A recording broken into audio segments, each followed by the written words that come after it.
Halo Sobat Getty, hari ini kita kedatangan ponsel baru yang katanya siap menggebrak pasar kelas entry level.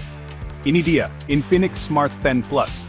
Ponsel ini datang dengan janji-janji manis, seperti layar besar, baterai badak, dan desain yang kelihatan lebih mahal dari harganya. Tapi kita tahu kan, janji kadang nggak selalu ditepati. Makanya, tugas saya hari ini adalah membongkar tuntas semua tentang ponsel ini. Kita akan lihat apakah semua yang ditawarkan itu benar-benar sesuai dengan kenyataan atau cuma sekadar gimmick marketing belaka. Kita bakal cek semuanya, dari mulai desain sampai performa gaming kelas berat, kalau kuat. Jadi, siapa sebenarnya target pasar dari Infinix Smart 10 Plus ini? Menurut saya, ponsel ini jelas ditujukan buat kalian yang punya budget terbatas, tapi butuh smartphone yang bisa diandalkan untuk kebutuhan dasar sehari-hari. Misalnya, untuk para pelajar yang butuh ponsel buat belajar online, driver ojek online yang butuh GPS dan baterai awet seharian penuh, atau mungkin juga buat orang tua kita yang baru pertama kali mau coba pakai smartphone. Ponsel ini bukan buat kalian yang cari spek dewa buat main game Genshin Impact, di setting rata kanan ya. Ekspektasinya harus disesuaikan dengan harganya yang sangat terjangkau. Infinix memang sudah lama dikenal sebagai brand yang berani memberikan spesifikasi di atas kertas yang lumayan menggoda di kelas harga murah. Mereka seolah-olah ingin membuktikan bahwa ponsel murah itu nggak harus murahan. Strategi ini terbukti cukup berhasil merebut hati banyak konsumen di Indonesia yang sangat sensitif terhadap harga. Infinix Smart 10 Plus ini adalah kelanjutan dari strategi tersebut. Mereka mencoba memberikan paket lengkap, layar lega buat nonton YouTube, baterai super besar biar nggak pusing cari colokan, dan kamera yang cukup buat sekadar update status di media sosial. Pertanyaannya, apakah paket ini benar-benar solid? Dalam ulasan lengkap ini, kita akan bedah satu persatu setiap aspeknya. Kita akan mulai dari kesan pertama saat memegang bodinya, melihat kualitas layarnya di bawah sinar matahari, sampai menguji seberapa lancar ponsel ini untuk multitasking ringan seperti buka WhatsApp sambil dengerin musik. Tentu saja, kita juga akan membahas sektor yang paling sering ditanyakan, kamera. Apakah kameranya bisa menghasilkan foto yang bagus untuk di-upload ke Instagram? Dan yang paling penting, di akhir nanti, saya akan kasih kesimpulan jujur, apakah Infinix Smart 10 Plus ini layak dibeli, atau lebih baik kalian menabung sedikit lagi untuk ponsel lain. Yuk, kita mulai sesuatu. Oke, mari kita bahas bagian yang pertama kali kita lihat, yaitu desainnya. Jujur, untuk ponsel di kelas harga sejutaan, desain Infinix Smart 10 Plus ini patut diacungi jempol. Infinix sepertinya belajar banyak cara membuat ponsel murah terlihat mahal. Bagian belakangnya punya finishing yang sekilas mirip kaca dengan pola yang keren. Padahal ini sebenarnya terbuat dari material polikarbonat atau plastik. Ini langkah cerdas, karena membuatnya tidak gampang pecah, dan sidik jari juga tidak terlalu menempel.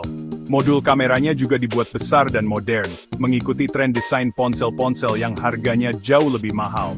Saat dipegang, rasanya solid dan gak murahan. Meskipun ukurannya cukup besar, ponsel ini masih terasa nyaman digenggam. Mungkin karena bagian sisinya dibuat sedikit melengkung, jadi pas di telapak tangan. Bobotnya memang lumayan terasa, tapi itu wajar karena di dalamnya ada baterai berkapasitas jumbo yang akan kita bahas nanti. Penempatan tombol power dan volume juga pas, gampang dijangkau dengan jempol. Di bagian bawah, kita masih menemukan port micro USB, bukan Type-C. Ini mungkin salah satu kompromi untuk menekan harga. Untungnya, mereka masih berbaik hati menyertakan lubang jack audio 3,5 mm. Jadi kalian masih bisa pakai earphone kabel favorit kalian tanpa perlu dongle. Sekarang kita pindah ke bagian depan, yaitu layar. Infinix Smart 10 Plus dibekali layar yang sangat lega. Ukurannya sekitar 6,8 inci. Ini adalah nilai jual utama yang sangat menarik. Buat kalian yang hobi nonton film di Netflix atau maraton video YouTube, layar sebesar ini pasti memuaskan banget. Bezel atau bingkai di sekeliling layarnya memang masih agak tebal, terutama di bagian dagu. Tapi untuk kelas harganya ini sudah sangat bisa dimaklumi. Di bagian atas layar ada poni berbentuk tetesan air yang menjadi rumah bagi kamera depan. Sebuah desain yang sudah sangat umum, tapi masih fungsional. Soal kualitasnya, layar ini menggunakan panel IPS dengan resolusi HD+. Jangan berharap ketajaman setara ponsel flagship ya. Kalau dilihat dari dekat, beberapa piksel mungkin masih kelihatan. Tapi untuk penggunaan normal sehari-hari, seperti browsing dan main media sosial, resolusinya sudah lebih dari cukup. Reproduksi warnanya juga lumayan bagus, cukup hidup dan tidak pucat. Kecerahannya standar saja, masih bisa terlihat di luar ruangan, tapi mungkin akan sedikit kesulitan kalau di bawah terik matahari langsung. Secara keseluruhan, untuk konsumsi media, layar Infinix Smart 10 Plus ini adalah salah satu yang terbaik di kelasnya.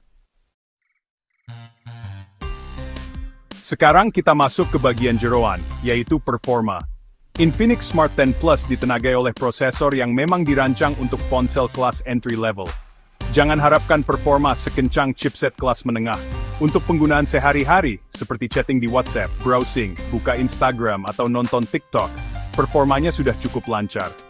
Ponsel ini tersedia dalam beberapa varian RAM dan memori internal. Saran saya, kalau ada budget lebih, pilih varian dengan RAM yang lebih besar, misalnya 4 GB. Ini akan sangat membantu kelancaran saat membuka beberapa aplikasi sekaligus, atau multitasking ringan. Tapi kita harus realistis.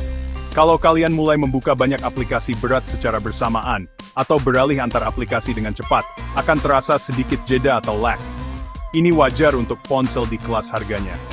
Untuk urusan main game-game ringan seperti Mobile Legends atau Free Fire, masih bisa dimainkan dengan lancar di setting grafis rendah.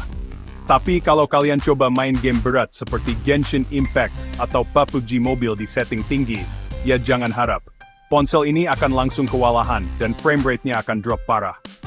Jadi, intinya, performa ponsel ini cukup untuk kebutuhan dasar, tapi bukan untuk pengguna yang butuh kecepatan tinggi. Lanjut ke sektor kamera, salah satu yang paling krusial. Di bagian belakang, ada beberapa lensa kamera, walaupun biasanya yang benar-benar berfungsi dengan baik, hanya kamera utamanya saja. Kamera utamanya punya resolusi yang di atas kertas cukup besar. Saat dipakai di kondisi cahaya yang melimpah, seperti di luar ruangan pada siang hari, hasil fotonya ternyata lumayan oke. Warnanya cukup keluar dan detailnya juga lumayan tertangkap. Cukup bagus untuk sekadar dibagikan ke media sosial, atau disimpan sebagai kenang-kenangan. Tentu jangan dibandingkan dengan ponsel yang harganya 3-4 kali lipat lebih mahal ya. Masalah mulai muncul ketika kita memotret di kondisi minim cahaya atau di dalam ruangan. Noise atau bintik-bintik akan mulai banyak terlihat dan detail foto akan menurun drastis.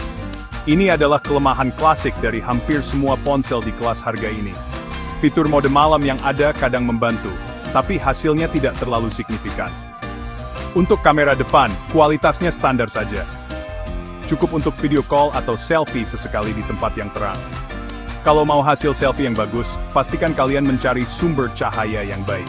Jadi kesimpulannya untuk kamera cukup di siang hari, kurang di malam hari.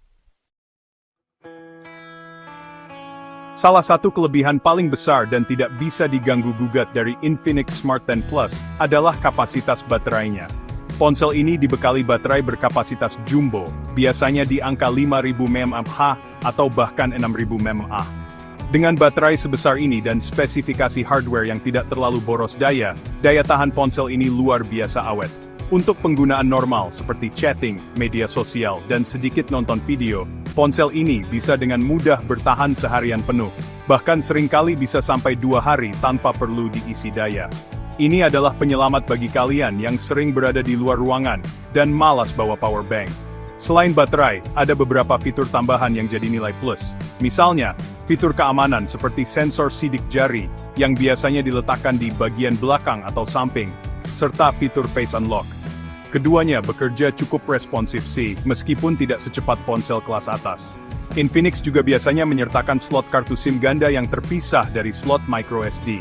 Ini artinya kalian bisa pakai 2 nomor telepon aktif sekaligus sambil tetap menambah kapasitas penyimpanan dengan kartu memori.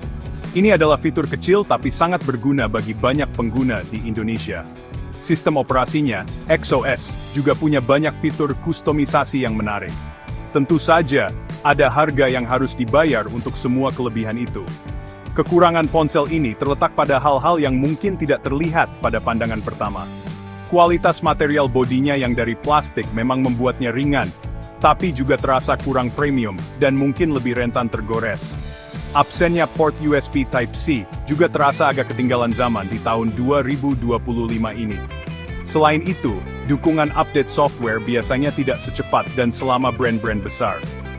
Jangan terlalu berharap akan mendapatkan update versi Android terbaru dalam waktu cepat. Performa gaming yang terbatas juga menjadi kekurangan mutlak bagi para gamer. Jadi, kesimpulannya, apakah Infinix Smart 10 Plus ini worth it untuk dibeli? Jawabannya, sangat tergantung pada kebutuhan kalian. Jika kalian adalah pengguna yang butuh smartphone untuk komunikasi dasar, media sosial, nonton YouTube, dan yang paling penting butuh baterai super awet, maka ponsel ini adalah pilihan yang sangat solid dan sangat worth it. Tapi jika kalian butuh performa kencang untuk game berat, kamera berkualitas tinggi untuk fotografi serius, atau fitur-fitur premium seperti NFC dan pengisian daya cepat, maka kalian harus mencari di kelas harga yang lebih tinggi. Ponsel ini adalah raja di kelasnya untuk urusan daya tahan baterai dan layar lega.